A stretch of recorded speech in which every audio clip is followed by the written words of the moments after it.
Cool. Big thanks to Team Engine for allowing me to come on, share my stories, some of the experiences I had when I had my landscape company. My landscape company was based out of Phoenix, Arizona. Grew it from scratch to 20 million. We had tree division, we had pest control, some real estate, and had multiple states. So yeah, cool journey. But I have no hair because of some of the challenges and some of the mistakes I made. So moving on, let's go to the next slide. Again, Danielle was nice enough to introduce me there. So we now have the Marginal 360, my main business. We have one of the premier consulting companies. We do pest control. We work with service companies. I also, for some reason, when I was doing a lot of coaching, I wanted to get back into business again. So over the last few years, I've bought and run electrical plumbing companies. I have another landscape company and got them running pretty smoothly. So I just wanted to be able to share again some of the experiences with those. Again, I do the Commercial Landscaper podcast. Been doing that for probably 2-3 years now, and nearly a couple hundred episodes. So some great discussions with different business owners. And one thing I didn't mention, or Daniel didn't mention, was I've now done, let me think, 4 Ironman races. I was a past semi-pro rugby player. So I always try to bring sports into my comparisons, comparing sports with business. That's part of the reason why I wrote my book, The Ironman Mindset. And obviously, I hope most of you are watching the Olympics right now in Paris. Some fascinating performances by different people. My kids are glued to it. Whenever I'm not working, I'm glued to it as well, just to see some amazing achievements across in France. And that brings me on to the theme of cycling, sports. I'm a big cyclist. Obviously, I mentioned earlier, I've done some Ironman races. I've done, some century rides. I've done some riding across in Europe in the Alps. Some unbelievable scenic races and tours across there. So when I saw the story with Team Sky, it really intrigued me on how suddenly they came from an unknown team to high performing team, and I started to dive into it a little bit further, which is part of the reason I wanted to do this seminar today. You can see here, some of the early changes that the Team Sky coach made.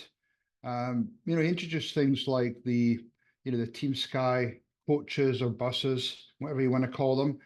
And when you actually look now at the Tour de France, I would say most teams now have some type of a great setup. And I think it was prompted by Team Sky and some of the improvements that Dave Brailsford made to the team. So, really nice setup. I don't know if you've ever seen some of the pictures on TV in the Tour de France, but, it's got really nice setup. They're able to tour from one city to another in between stages.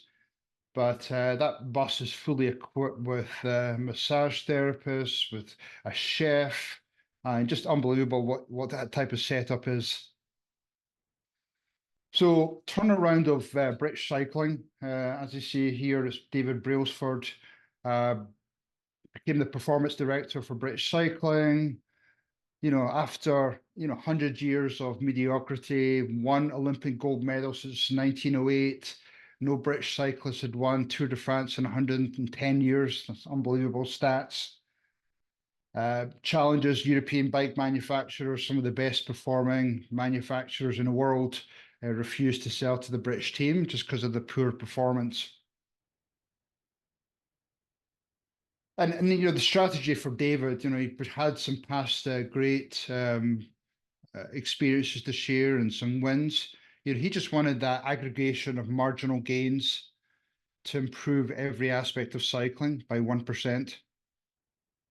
So it's not just, he didn't, go with this huge goal, I want to change this whole thing. He's just making small marginal changes. And I'm going to talk about that in a little bit, how it relates to your business. So here's some of the adjustments she made. Redesigned bike seats, better tire grip, biofeedback sensors, wind tunnel testing, massage gels, hand washing techniques, painted truck interiors to spot dust. And then, through, and I'm just obviously just listing four of them, but there was probably a series of 50 to 100 changes over a period of time. But it went from, I think you remember back, 100+ years of no achievements to then, Beijing Olympics, all these gold medals, London Olympics with gold medals, and then Bradley Wiggins, Chris Froome, and all these different Tour de France wins. So it obviously, you see the results from those marginal changes that Dave made. And obviously that has then attracted sponsors. There's all these other side benefits that have come along from that. I think what's done is it also challenged other teams in the Tour de France to up their game in terms of buses, the type of riders they brought in, the chefs, where they stayed. So it really obviously elevate the whole industry around cycling. And that's what I want to talk to you today about. Small improvements lead to extraordinary results. And then some of the key takeaways, small performance differentials can lead to unequal distributions. Consistent right actions can provide that slight edge. Those slight improvements can obviously become better than some of your competition.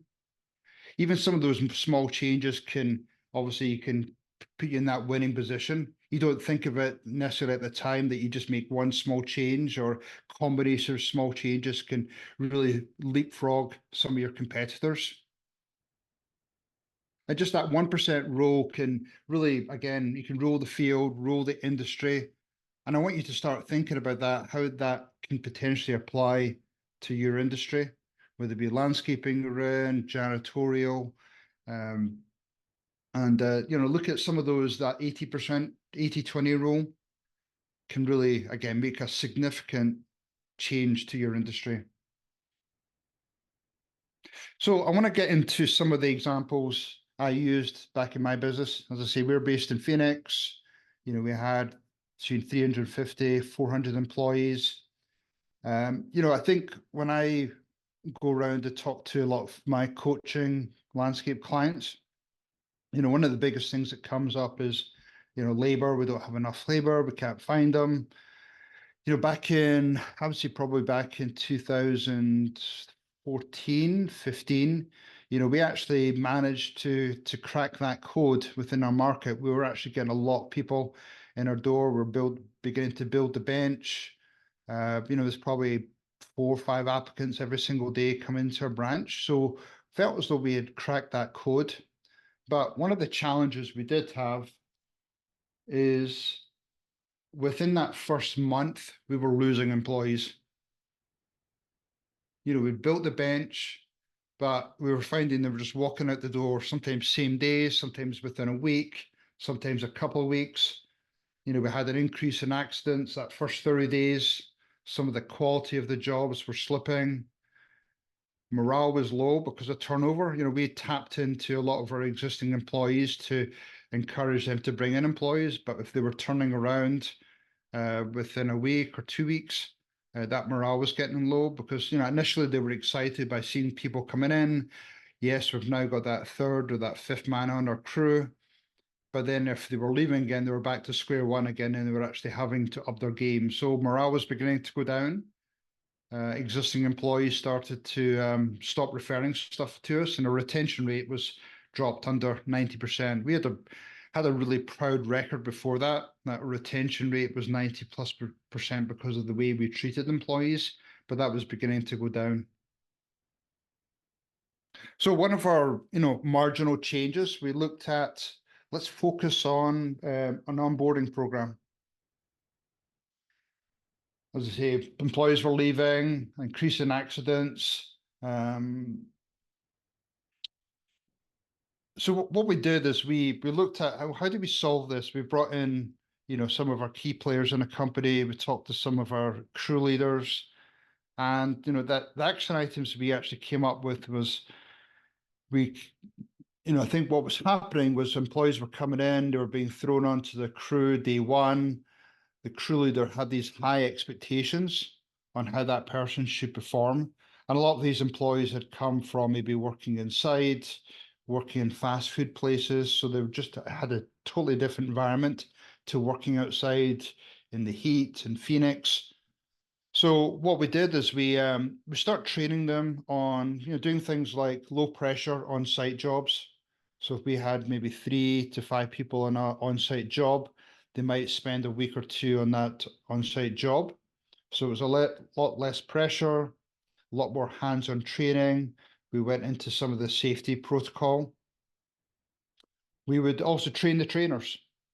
Amazing concept. We would, if a crew leader was supposed to be bringing on a new employee and had never really been trained in how to onboard and train a new employee properly, then we wanted to make sure they were given adequate training in how to help onboard that new employee.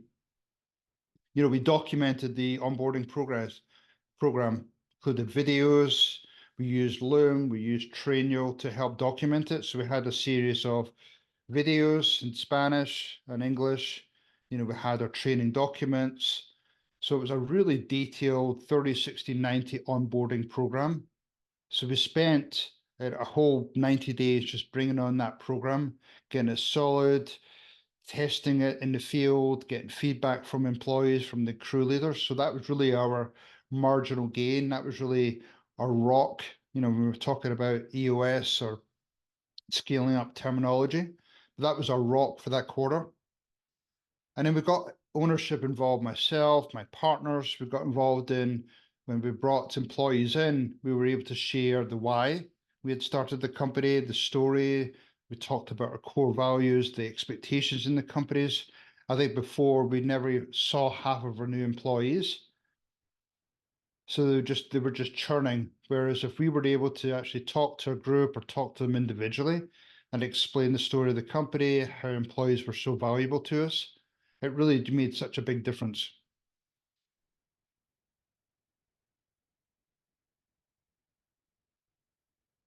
And after that 90 days, we definitely found once we started introducing this, we found a lot more people being retained after that 90 days. We had things like graduation parties, we celebrated them winning. We had increased communication with our employees. You've got tools out there like, Team Engine has a great communication platform. We've got ownership involved in telling the story. We've got feedback from the employees and how to improve things. We've got special uniforms and how to identify the new employees so that we could talk to them, go out of our way, give them extra training, just give them some encouragement. So we brought in these special uniforms to quickly identify those new employees.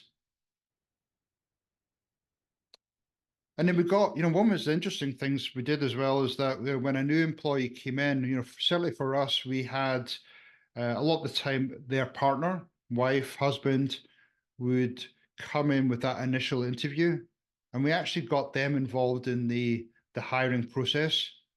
We talked about the expectations. Sometimes the partner were better English speaking than the actual employee themselves. So, the fact that their partner was coming in with them, we knew that was a really important decision for them. So there was a lot more attention spent to the partner when they first came in the application process and talking about here's the expectations around pay raises, the safety, how important safety was, how important it was when an employee went home at night. They had to be still, had all their fingers, their eyes. That was so important to us.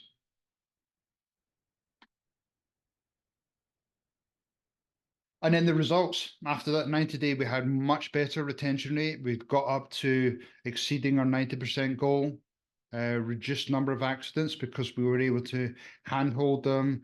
go through the training videos, give them on-site training, which I think is probably the most important piece. The quality of the jobs increased. Sometimes I think there's a rush to get employees out into the crew really quickly. And yes, there's some benefits there. I think you're just putting numbers out there. But if you actually take your time to go through the quality, the safety piece, then the results will pay off long term. The morale improved.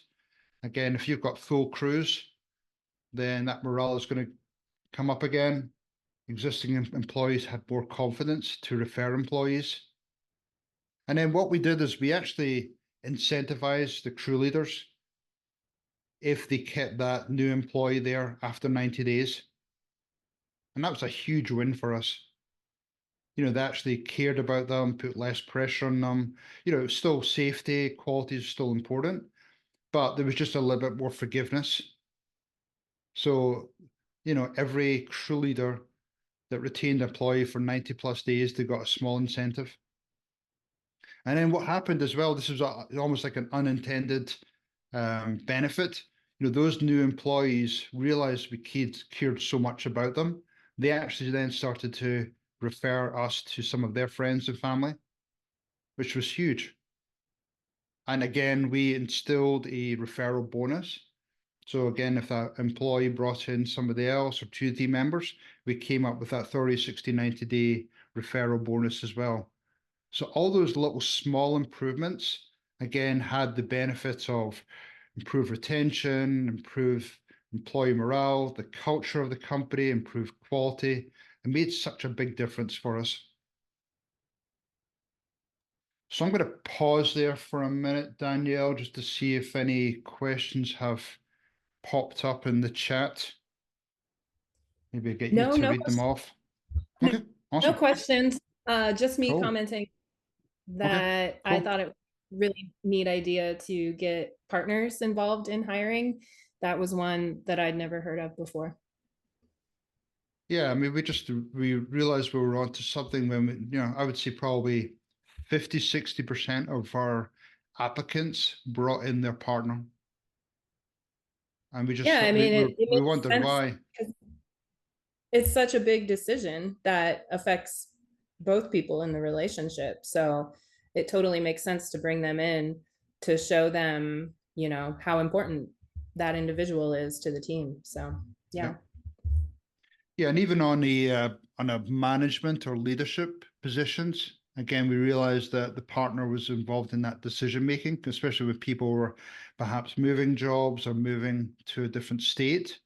We took the decision to actually make sure we took out the partners for lunch or dinner. So they were able to ask questions. They were able to see who I was or my partner was, and making that big decision. So yeah, a big game changer. Yeah, love that. So moving on to software programs. I mean, I think we all, have different software platforms in a company, Team Engine, Aspire, different types of GPS systems. There's so many different options out there, but I feel as though they are definitely underutilized. So here's some stats I pulled up here that on average, software utilization rate in businesses is around 60%. They only use 50 to 60% of all the features within software applications. And 30% of software licenses go unused. I'm sure a few people can probably relate to that. And then some of the costs related to that. I mean, obviously these are huge numbers, but the IDC, talk about wasting 34 billion annually on underutilized software, and then up to 20% either potential revenue or inefficiencies within a company. So there's so much potential there. Again, we have Team Engine, great platform there. I'm sure a lot of you on that platform, but are you truly utilizing the full capabilities of that program? I think I've experienced this myself when I go into coach clients. Ask them about the software, and I think a lot of them or owners will admit that they take a long time in choosing which software platform they want to buy into. And then once that decision has been made, they'll maybe half-heartedly go through the onboarding training. And then in some ways, the owner will then check out and move on to the next project. Whereas I think there's so much benefit from still being engaged or making sure that his or her team member are making sure they're constantly training, they're constantly finding out ways or maybe updates in the system. So something to really to think about, and ask yourself, are you truly utilizing the software that you've already invested in? And it is an investment, time, it's money. So, benefits of increasing software utilization, increased revenue or opportunities, reduction of labor needs. We all talk about, yes, we need more labor, but are we truly utilizing the labor that we currently have? We're obviously going to see an increase in gross margin.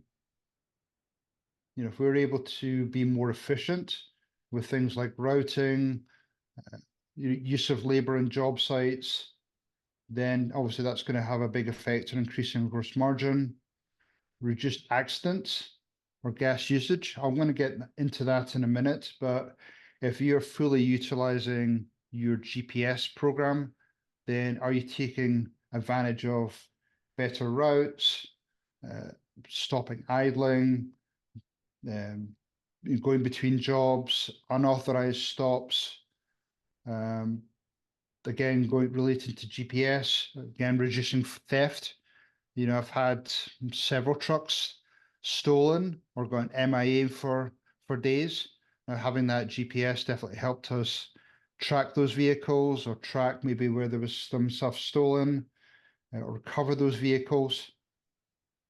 We've got the more efficient use of account managers if they're able to manage their book of business, or if you have admin support. You fully utilizing that software can really make a big difference on just being more efficient. And I think I found over the last few years, people have become more overwhelmed. More and more work being put on. They haven't been able to find management or admin positions. So naturally, that extra workload is going to go into existing team members, and they get stressed. They start getting sick. So if you're able to just utilize the software more and become more efficient, then that's going to be a knock-on effect right throughout your organization.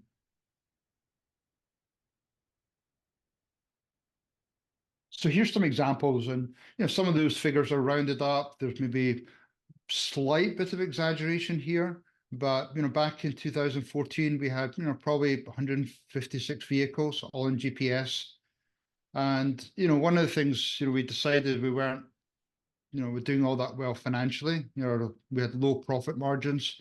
So going back to that David Brailsford theory, what are some of the improvements we can make in our business? And I say we probably went through again 50 to 100 improvements, but these are probably some of the ones that made the biggest impact in our business. So we start looking at idling. We had our GPS, we had the reports available to us, but we weren't really fully utilizing it. So as you all know, 1 hour of idling equals a gallon of gas. Average price, again, varies throughout the country, but even if you took 120 vehicles, you're saving an hour of gas a day. That's $360 a day in savings, and then 7,200 over the year. Sorry, 7,200 per month, 86,000 for the year. Again, significant cost savings there. And again, there's probably times a year when your trucks are not being utilized, you've got rain or snow days, but you can still see the numbers there. They're significant.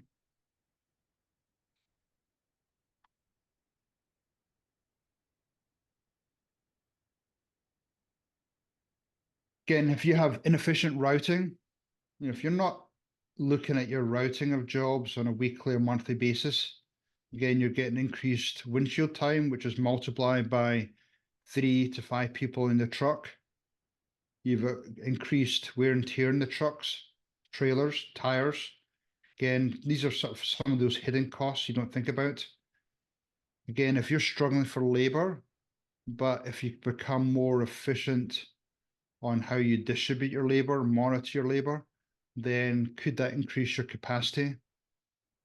We ourselves had high vehicle repair costs. I mean, we did a good job of trying to use newer vehicles, but if they're constantly on the road, if mileage is high, then those costs are going to increase. Again, being on the road more and not monitoring the time they leave our yard and the times of day they travel. Again, you're just increasing that exposure to accidents.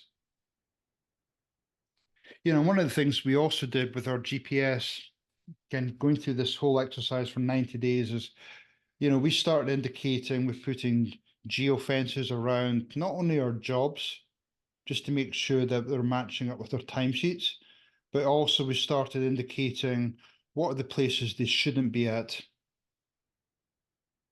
Gas stations, for example, we would typically monitor our team, and I think you probably experienced this when our crews leave in the morning. What's the first stop? A gas station, maybe to fill up the tank, but they're also then collecting their food for the day, their breakfast. So we just changed our whole policy around that after monitoring it for a while, in that we stopped crews from getting gas in the mornings.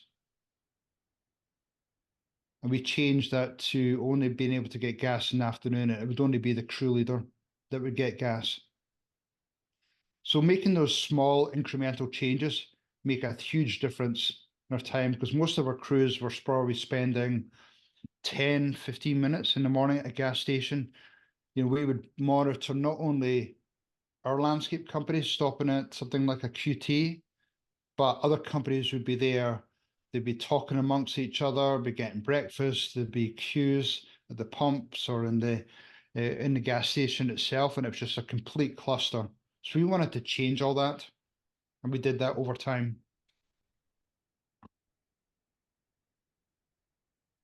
So as we made those changes, we start looking at routing and just being really careful. That was always a big exercise when we first did that, but we made a point of doing that at least on a monthly basis, maybe even more frequently. But we reduced the windshield time, so that increased our capacity. We reduced the vehicle usage, so actually ended up freeing up some of our fleet. So we now had maybe 2 or 3 vehicles that were now spare for us. Here's some of the savings here. When you look at some of the numbers here, especially when you look at some of the annualized numbers, you can either look at that at a cost saving, or could it be increased capacity?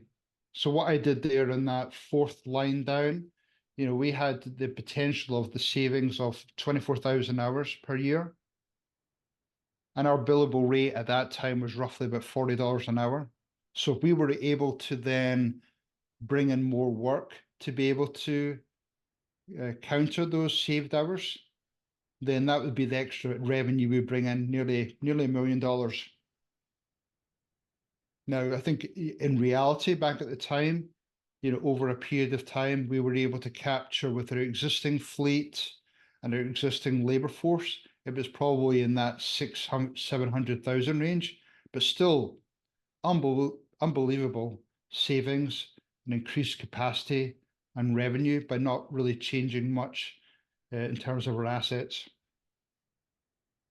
And the other side benefits, we were able to reduce our workshop costs, reduce our accidents. So really significant changes by focusing on one key element of our business and utilizing our software and then diving deep. And it takes a lot of discipline to do that.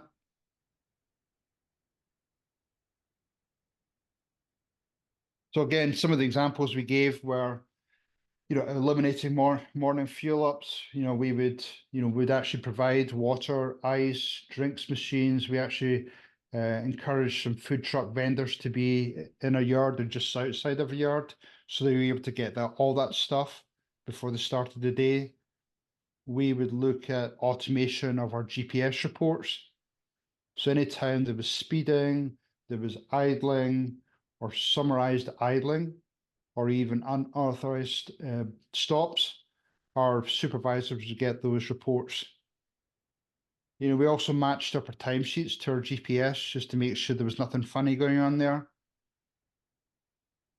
After a period of time, we were introducing, cab cameras, so they're able to monitor and send us reports if we saw incidences of hard braking or near misses, not necessarily to jump down on our drivers, but use them as tools to help train our drivers to be safer. Little things, again, going back to the Team Sky, checking of tire pressure. Again, if they're running below pressure, then again, that's going to build up in terms of fuel savings. Other simple things, staggering morning start times. We had different divisions. We had maintenance crews, we had enhancements, we had construction, we had tree divisions.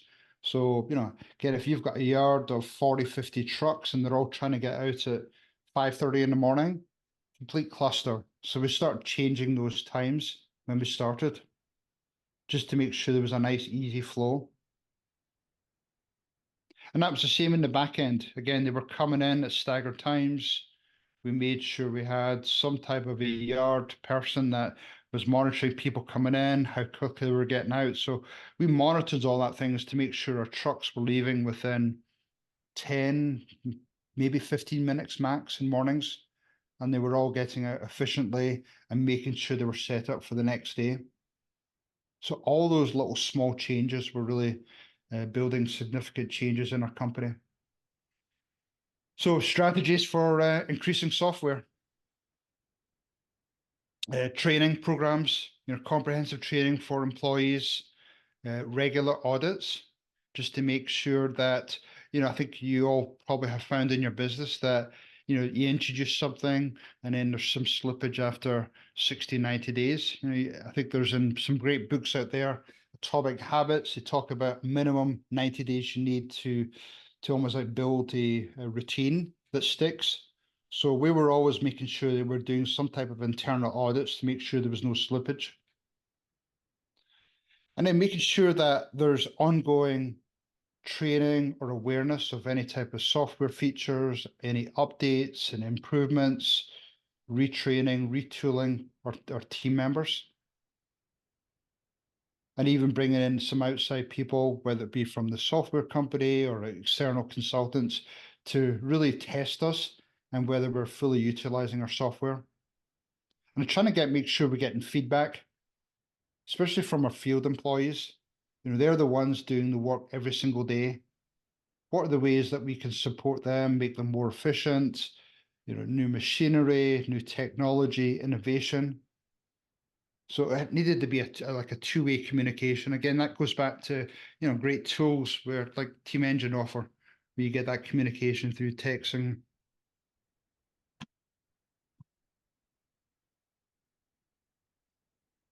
So here's some of the summaries again. Look at software utilization, look at small incremental improvements, whether it be 1%, whether it be 10%, and how can you improve your business? I'm going to a couple more slides here. Again, we talked about morning startups, staggered start times, machinery, chemical usage, using pre-emergent in a proactive manner. So what can you do today? Again, people talk about, oh, I'm going to start tomorrow, I'm going to start next month. But what are some of the things that you can do today to either improve your software utilization, whether it be looking at fuel usage, whether it be looking at routing, whether it be some type of improvements to your business, and dive deep on that small thing. Spend 30, 60, 90 days focusing on that. And then once that's instilled in your business, it becomes a habit, then move on to the next thing. And if you work on 1, 2, 3 things a quarter, and you go through the 4 quarters, you can make significant changes to your business. So I encourage you, put in the chat. I'd love to hear some things that you can go back to your business after listening to this webinar today that you could start improving. So I'd love to do that. And then at the end of the day, what's your trophy going to be?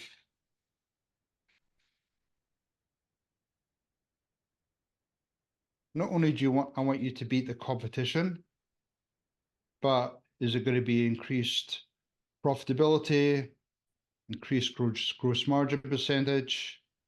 Is it getting more jobs, improving your capacity, so bringing that revenue in? So I'd love to hear again, what's your trophy going to be by making those small incremental changes?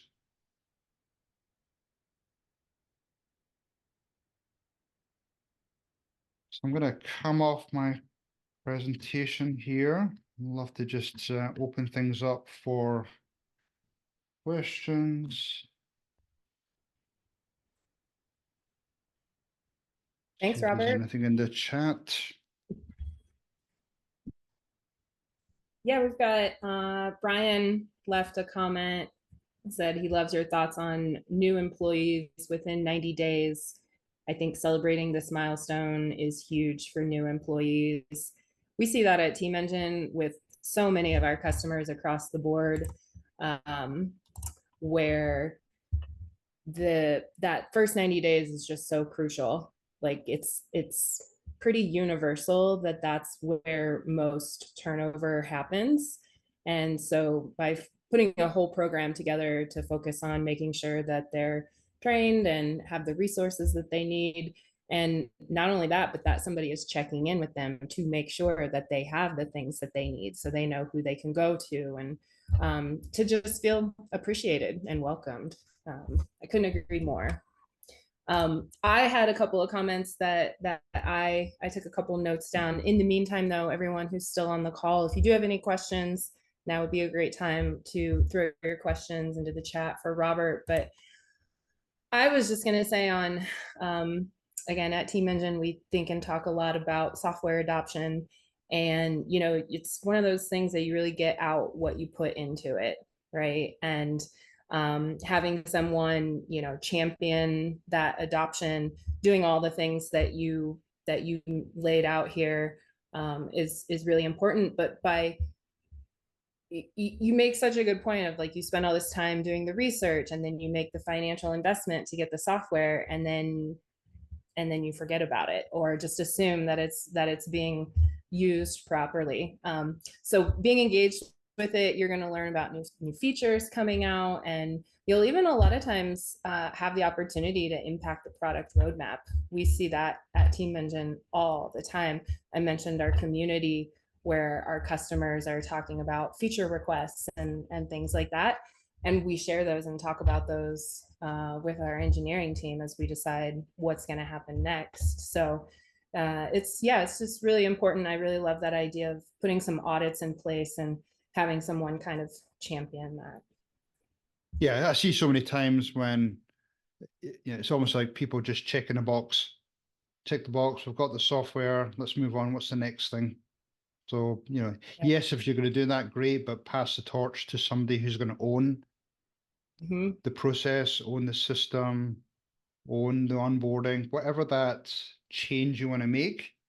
Put an owner on it, hold them responsible. Maybe even there's some incentive or bonus around some of the improvements they make. Yep, totally. Well, the chat is pretty quiet right now. So I think we can probably conclude, but thanks again to everyone who stayed with us for the full presentation. I will be sending out a recording later this afternoon, and we'll also put a link to Robert's slides. So keep an eye out for that follow-up email if you want to revisit this or share it with anyone else in your organization. Robert, thanks again for sharing all your knowledge with us and joining our webinar series, and we'll see you all at the next one. You're welcome. Thank you. Goodbye.